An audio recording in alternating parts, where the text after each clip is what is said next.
all right, I'm set. Polynomials, we want to get the right side to 0, or one side to 0. So what we're going to do is solve like we would normally. X squared minus 2x minus 24, and we're going to say greater than 0. So we're going to try to factor, which of course we can't always factor, and we have other methods to solve. But really we're practicing the inequalities, so they'll probably be factorable. So I got an x here, a plus and a minus. So after we factor this and look at the different factors, we're going to see that x minus 6 and x plus 4 actually works out for our factoring. So the two zeros here would be negative 4 and 6. And the zeros are basically our boundary points. And now, I guess I should have said this at the beginning, this is where we're going to do, and you don't have to, but the positive negative testing. I really like to do the positive negative testing for these types of problems. I think it's easier for the kids. So looking at this, we could, and I want to make the comment, you could do true false testing. It works. But the positive negative testing, in my opinion, is a little bit faster. So what we're going to do is look at our value 0 again, which is in the middle region. If I put 0 plus 4 in there, I'm going to get a positive. Not even worried about what it comes out to, I just know it's going to be a positive. So I will have a positive, and then over here, if I put 0 in, I'll get a negative. A positive times a negative is actually a negative value, so that's a negative region. Now watch how this works. Instead of picking like 7, I'm going to pick 10 million. If I put in 10 million here, that would be a positive. And 10 million here, that would also be a positive. A positive times a positive is a positive region. If I pick negative 10 million, negative 10 million plus 4, that's still going to be, that's still going to be a negative. If I do negative 10 million minus, that's still going to be a negative. So a negative times a negative is a positive. Now be careful. In true-false testing, we always shade true. But in positive-negative testing, we don't necessarily shade true all the time. We shade whatever the problem is telling us to do. So on this problem, we look right here, and we see that it's saying greater than 0. What we want our values greater than 0. Well, that would be positive values. So what we're going to do here is we're going to say, oh, we shade the positive region. So that's going to be right here, and that's going to be right here, and we're going forever that way, forever that way. Now the key is parenthesis or bracket here. We look here, it's not or equal to, which tells us that we need to use parentheses on that problem.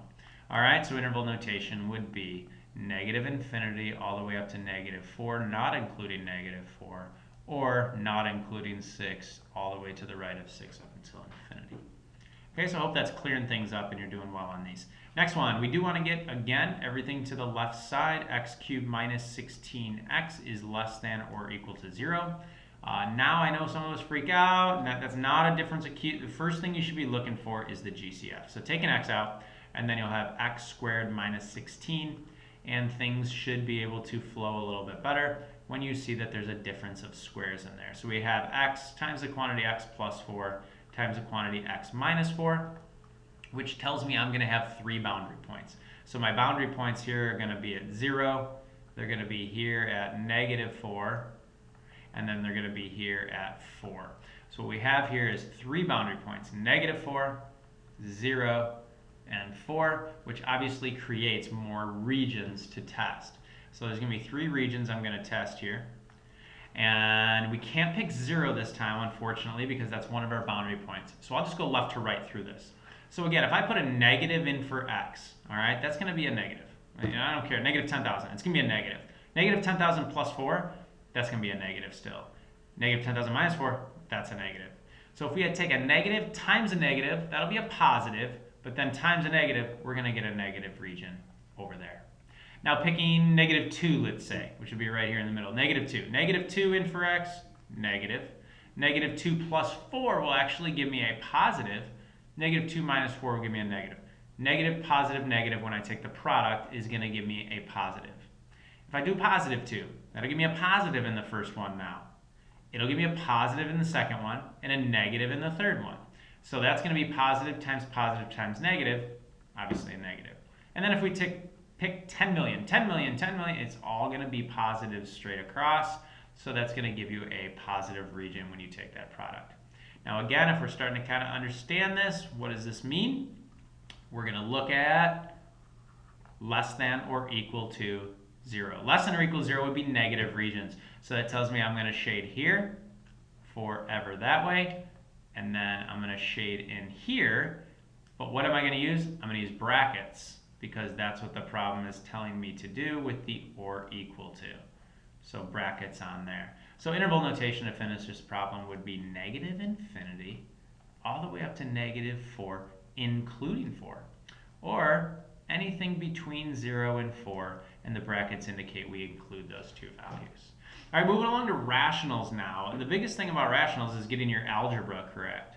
So what we're doing on these is the same kind of positive negative testing, but we look at, and this has already worked out actually really nice for us, you got to look at your zeros. That's all you got to look at on the top. The zeros, what would make 0 on the top would actually be a negative 5 here. Okay, so the 0 for that problem is negative 5.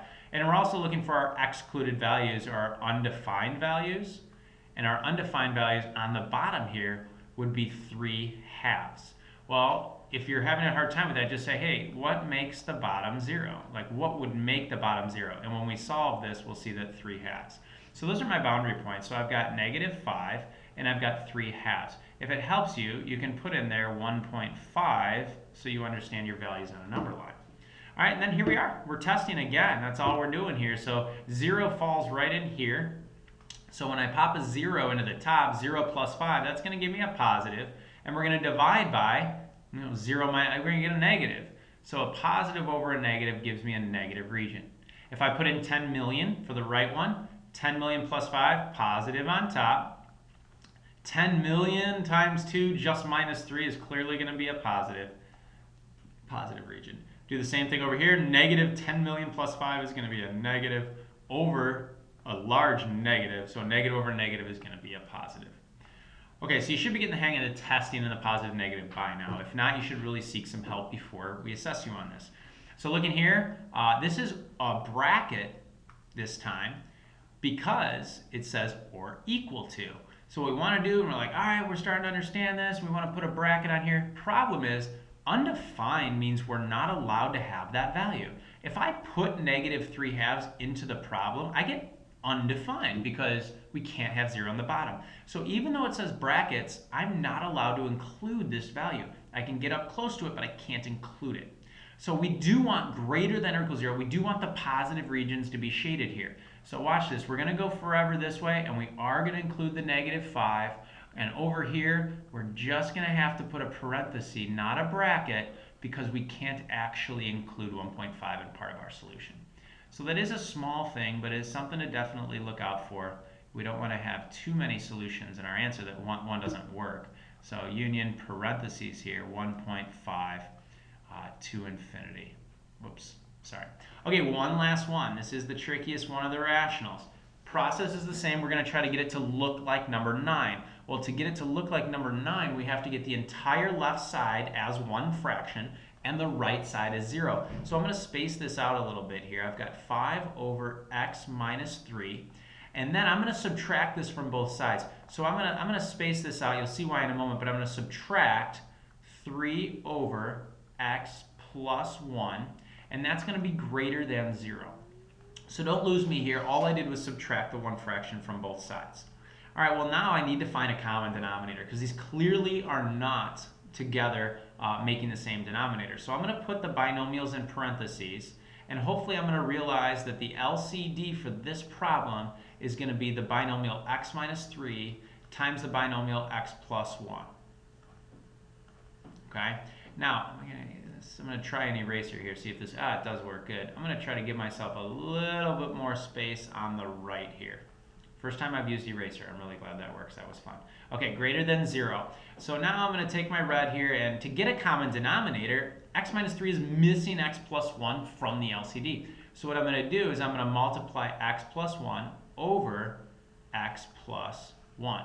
Okay, good idea to keep it in parentheses. Remember, the goal on the bottom is to get a common denominator. So I'm multiplying by what's missing to each part. And I'm not going to FOIL the bottom because the whole goal is to just get the denominator and get it to look like number 9 here. So we want to keep it in factored form. All right, so I do have some things I absolutely have to be careful about. I'm going to bring the 5x or the 5 through. So that's now going to be 5x plus 5. And then over here, I got to bring the negative 3 through. The negative with the 3 coming through is very important. So I'm going to have negative 3x. and I'm going to get positive 9. Where some of you, if you try this yourself the first time, might have had minus 9 because you only brought the 3 through. It's got to be positive 9. And then over, again, I want the denominator common, which I have, but I want it in factored form. So I'm just leaving it just like this, and I'm almost ready to start picking out my values here. All right, got some more space here. So what I'm going to do is just combine like terms on the top. So I've actually got 2x plus 14 on the top, all over x minus 3 and x plus 1. All right, remember the goal, once you get one fraction, right side of 0, is to find your zeros and your undefined values.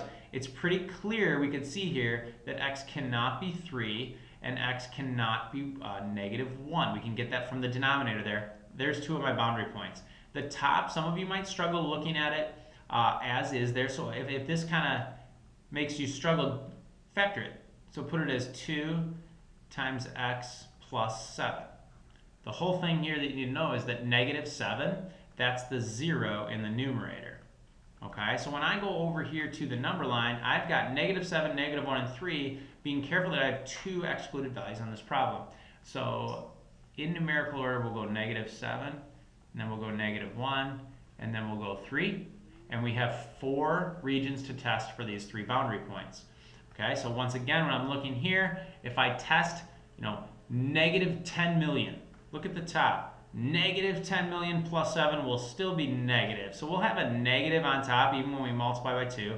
But the denominator, negative 10 million minus 3 is a negative. And we multiply negative 10 million plus 1, that's still going to be a negative. So a negative divided by essentially a positive on the bottom here, what that really is a negative over a positive. This is going to be a negative region. Okay, so slow down and be careful with that. Negative 2. Okay, I got to get with a specific value in between here, so negative 2. If I put in negative 2, negative 2 plus 7, that's 5 over 10. We're going to get a positive on top. Negative 2 minus 3, that's a negative. Negative 2 plus 1 is a negative. So now we have a positive over a product of negatives, which is positive. Positive over positive is the positive. Number 0 works out nice because we're going to get a positive on top, a negative here, and a positive here. That positive divided by a product of a negative and positive would give me a negative. And then when we plug in our very large positive value, everything becomes positive, so we get a positive region there. We look back at the problem, and we'll stay consistent here with this highlighter. We look here. What do we want? Greater than 0. We don't have to worry about brackets on this one because it's just going to be parentheses.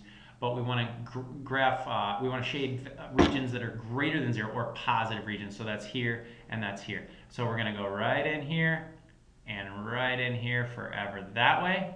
Parentheses or brackets. Again, we just discussed that it's going to be only parentheses on that problem. So to finish this and put it in interval notation, negative 7 to negative 1 or 3 to infinity.